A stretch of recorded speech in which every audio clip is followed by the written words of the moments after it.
Hello everyone, welcome back to Lakshya Marg. ये हमारा part 9 of small business and enterprises. इस video में हम बात करने वाले हैं एक बहुत बजिंग टॉपिक, एंजल इन्वेस्टर्स के बारे में। सुन सबने रखा है, डिटेल्स किसी को कुछ नहीं मालूम है, तो हम लोग एंजल इन्वेस्टर्स के बारे में इस वीडियो में जान लेते हैं। जिन्हें नहीं मालूम है ये कौन सा सीरीज चल रहा है, तो ये वेज टू फंड स्टार्टअप के कुछ डिटेल्ड लेक्चर्स हम लोग को जो जानना चाहिए वो चल रहा है। ओके, पिछले वीडियो में हम लोगों ने बात की थी about business incubators and accelerators. तो अगर आपने वो वीडियो और उसके पहले के वीडियोस नहीं देखे तो just go have a look and come back again, और फिर हम लोग एंजल इन्वेस्टर्स के वीडियो को आप कंटिन्यू करेंगे। Okay, so let's start with angel investors. Ladies and gentleman, number 1, meaning अगर हम ऐसे बात करें आप लोगों से कि भैया without going into the bookish definition of angel investors, आपने एंजल इन्वेस्टर्स कहां देखा सुना समझा? देखो आपके स्क्रीन के ऊपर भी कुछ दिख रहा होगा, इंडियाज टॉप एंजल्स, और सितारा वाला म्यूजिक आ रहा होगा। बहुत सारे चेहरे तो इसमें से ऐसे होंगे जिसको आप देख चुके हो, जानते हो, नाम भी आप शायद जानते होंगे, but these all are top angels of Indian market या इंडियन इन्वेस्टिंग। नाउ आप इस वर्ड को दो पार्ट में करके समझो, angel and investors, angel and investors. So what are angels? What are angels? जैसे हम कहते हैं ना ब्लेसिंग, एंजल्स आर लाइक, मतलब कहते हैं ना मसीहा, देवता, a person who is in actually in a position to give you a lot or wanting to give you a lot for your benefit and is not asking much in return, angel और investors तो हम जानते ही हैं, हमें जो invest करते हैं हमारे किसी भी स्टेक में, हमारे किसी भी इच्छा पे, हमारे किसी भी वेंचर में, उन्हें हम इन्वेस्टर्स कहते हैं। तो इन दोनों वर्ड्स को जब आप जोड़ोगे तो बनता है एंजल इन्वेस्टर्स। तो जब जब हम एंजल इन्वेस्टर्स का नाम सुनते हैं, आपके दिमाग में क्वेश्चन आता होगा कि सर वेंचर कैपिटलिस्ट फिर क्या होता है? कोई बात नहीं, वेंचर कैपिटलिस्ट ही तो अगला वीडियो है हमारा। वेंचर कैपिटलिस्ट हमारा नेक्स्ट वीडियो है, तो आप लोग बने रहेंगे। और वो कैसे पता चलेगा? वो तब पता चलेगा जब आप हमारे चैनल को सब्सक्राइब करोगे। सब लोग वीडियो जरूर देख रहे हैं अकॉर्डिंग टू द एनालिटिक्स, मगर सब्सक्राइब नहीं करे तो सब्सक्राइब कर लो, हिट द बेल आइकन। जब अगला वाला वीडियो डलेगा, रिलीज होगा, तो आपको नोटिफिकेशन आ जाएगा कि व्हाट आर वेंचर कैपिटलिस्ट। तो फिलहाल के लिए एंजल इन्वेस्टर्स पे आते हैं, फिर हम लोग आगे चलेंगे कभी वेंचर कैपिटलिस्ट पे। Now what are angel investors? Number 1, these are the persons, generally individuals who because are very affluent, उनके पास बहुत पैसा होता है एज एन इंडिविजुअल, वो अपने सरप्लस मनी को इन्वेस्ट करते हैं इन न्यू बिजनेसेस। वो आइडेंटिफाई करते हैं कि कौन सी मार्केट में ऐसी नई बिजनेसेस हैं जो पेनिट्रेट कर रही हैं, जिनमें ये पावर है that they can become something big in the market. जैसे शार्क टैंक पे भी हम लोगों ने बहुत सारे ऐसे आइडियाज देखे हैं जिसमें हम लोग को मालूम चल जाता है कि यार दे आर एक्चुअली जजिंग कि इस बिजनेस में कितना पोटेंशियल है, नहीं है। तो same here as well, angel investors भी किसी भी नए स्टार्टअप या नए बिजनेस को जज करते हैं according to the potential and then they invest in the business. Now जब हम इन्वेस्टमेंट की बात करते हैं तो they just don't invest monetarily, they put their emotions into the business, they put their expertise into the business, they put their network into the business। वो कहते हैं ना पूरी तरीके से उस बिजनेस को हेल्प करते हैं एज इफ उसी का बिजनेस हो, उन्हीं का स्टार्टअप हो। ठीक है, वो पैसा भी देंगे, वो उनको एक्सपीरियंस भी देंगे, वो उनको अपनी रिसर्च फैसिलिटीज भी देंगे, रिसोर्सेज देंगे, वो अपना नेटवर्क जो उनका उतना बड़ा है वो भी उनको हेल्प करने में झोंक देंगे। बट इतना मेहरबानी क्यों? तो मेहरबानी की वजह तो दुनिया में एक ही बनाई है भगवान ने, पैसा। ठीक है, वो पैसे के लिए नहीं, मतलब कहने का मतलब स्टेक्स के लिए।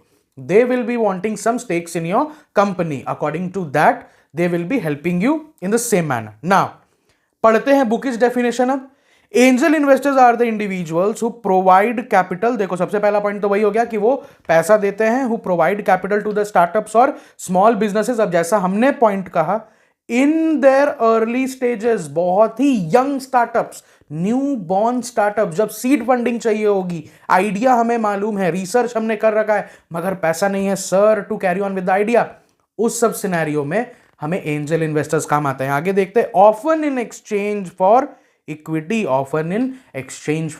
यहां तक हम लोगों ने कर लिया था। Next point, they are typically affluent individuals. ये तो सबसे पहला पॉइंट, टिपिकली एफ्लुएंट इंडिविजुअल्स, जिनके पास ज्यादा पैसे हैं, and who are willing to take higher risk for the potential of higher returns.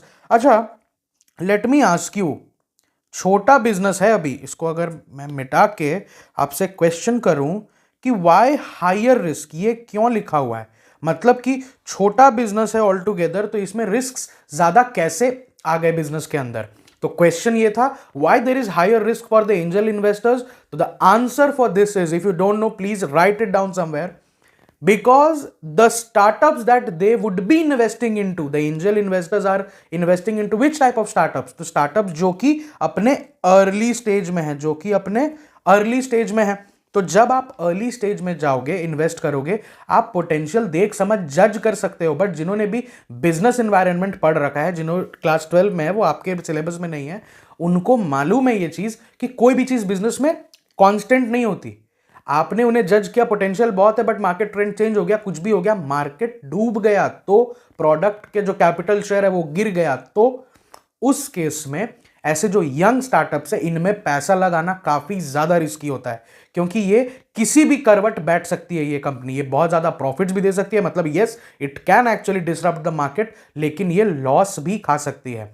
इसीलिए जनरली इसमें जो इन्वेस्टमेंट आता है वो वही लोग इन्वेस्ट करते हैं, वही इंडिविजुअल्स इन्वेस्ट करते हैं जो फर्स्टली तो बहुत ज्यादा एफ्लुएंट है, प्लस जिनके पास इतना सरप्लस है to invest in such high risk ventures. Okay, now moving ahead, features of angel investors. अब देखो फीचर्स अब हमें समझने में बड़ी आसानी होगी, बिकॉज हमने डेफिनेशन के साथ साथ ही उनके बहुत सारे फीचर्स देख डाले हैं। तो आपके फायदे के लिए हम लोगों ने क्या किया है कि हाईलाइट कर दिए हैं फीचर्स के जो इंपॉर्टेंट कीवर्ड्स हैं, उनको हाईलाइट किया है। तो अभी पूरा पढ़ने का जरूरत नहीं है, हम लोग वीडियो में तेजी से आगे बढ़ सकते हैं। तो point number 1, early stage funding. Early stage funding सबको अब समझ में आ चुका है अभी तक कि एंजल इन्वेस्टर्स तो अर्ली स्टेज में फंडिंग देते हैं एकदम न्यू बॉर्न स्टार्टअप्स को। तो देखो when a business is just starting out. Number 2, equity stake. ये तो हम बिना पढ़े आपको पहले बता देते हैं, बिना पढ़े आप भी जवाब दे सकते हो। सॉरी, इक्विटी स्टेक मतलब they would be giving you the money, they would be rendering you the service, they would be rendering you the experience in return of some portion of equity in the company, some portion of the equity in the company. तीसरा, risk tolerance. They are the persons more willing to take risk than traditional lenders, more willing to take risk than the traditional lenders. देखो question वही है कि आखिर इनके case में ज्यादा risk क्यों है ट्रेडिशनल लेंडर्स से ज्यादा। ट्रेडिशनल लेंडर्स भी आपको पैसा कब देंगे? आपको नॉर्मल लोग जैसे इंस्टीट्यूशंस वाले होते हैं या साहूकार होते हैं, वो उधार कब देते हैं? जब उनको ये मालूम होता है कि आपसे पैसा रिटर्न आ जाएगा। बट इस केस में मैं मान के चल सकता हूं या आप मान के चल सकते हैं कि वो लोग इन्वेस्ट करते हैं पूरी लगन से कि यहां से बिजनेस उठ जाए, बिजनेस ऊपर जाए, बहुत अच्छा बिजनेस हो। बट कई बार बिजनेसेस फेल भी हो जाते हैं, तो उस केस में वो भी हार मान लेंगे कि यार हमने एक बिजनेस में इन्वेस्ट किया, कोई बात नहीं, नहीं चला, भगवान ने बहुत दिया है पैसा, चलो थोड़ा डूब गया तो डूब गया। यहां पर ज्यादा रिस्क होता है। यस, हम लोग ये कह सकते हैं कि जब वो रात को कमरे में बैठकर सोचेंगे इसके बारे में, तो उन्हें 10 मिनट या 10 मिनट दर्द होगा बहुत ज्यादा सीने में कि यार मेरा पैसा डूब गया, मेरा पैसा डूब गया, मेरा पैसा डूब गया। बट 10 मिनट बाद वो भूल जाएंगे क्योंकि पैसा बहुत है और ये एक नया स्टार्टअप था। उनका मोटिव ही था कि हम कुछ इन्वेस्टमेंट भी कर दें और किसी का भला भी हो जाए। बट ट्रेडिशनल लेंडर्स जो होते हैं, पहली बात तो वो एक नौसिखिए को पैसा देंगे नहीं, दूसरा अगर पैसा देंगे तो वो ये मेक श्योर करेंगे कि उसकी रीपेइंग कैपेसिटी है या नहीं, और अगर गलती से रीपेमेंट नहीं हुआ तब तो उसको ऐसे जाने भी नहीं देंगे, उसको बैंडेज तो लगवा ही देंगे।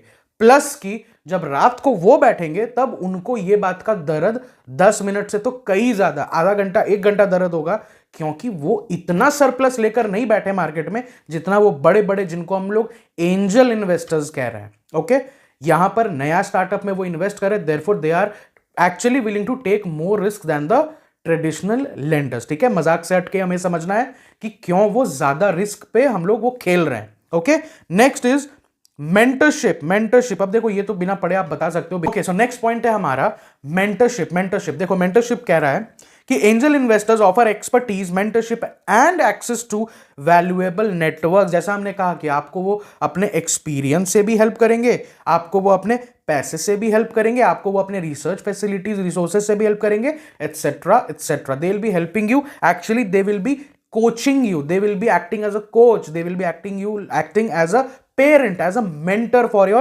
business. Okay, last but not the least, they are individual investors. They are unlike venture capitalists who actually pool the money from various resources to invest. वो क्या होता है डिटेल में अगले ही वीडियो में पढ़ने वाले हैं हम लोग, लेकिन आप अभी समझ लो कि यहां पर वो वेंचर कैपिटलिस्ट से हटकर इंडिविजुअल इन्वेस्टर्स हैं जो कि एक नए स्टार्टअप्स में पैसा लगाते हैं और अपनी मर्जी से लगाते हैं और पूरे जी जान से लगाते हैं। उनका भी मन है दैट दिस बिजनेसेस फ्लरिशेस।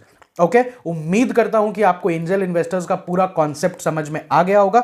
अभी के लिए आपको इतना ही जानना बहुत काफी है, बिकॉज आपके बुक्स में भी एंजल इन्वेस्टर्स को इतना ज्यादा डिस्क्राइब नहीं किया गया होगा, मत इतना आपको मालूम होना ही चाहिए। तो बने रहिएगा, सब्सक्राइब करिए चैनल को, अच्छा लगा वीडियो तो लाइक करिए, कोई भी डाउट रह गया होगा तो please mention it in the comments, we will be replying to that as soon as possible. और अगले वीडियो का इंतजार करिए, वेंचर कैपिटलिस्ट डिस्कस होने वाला है। Okay, thanks for watching.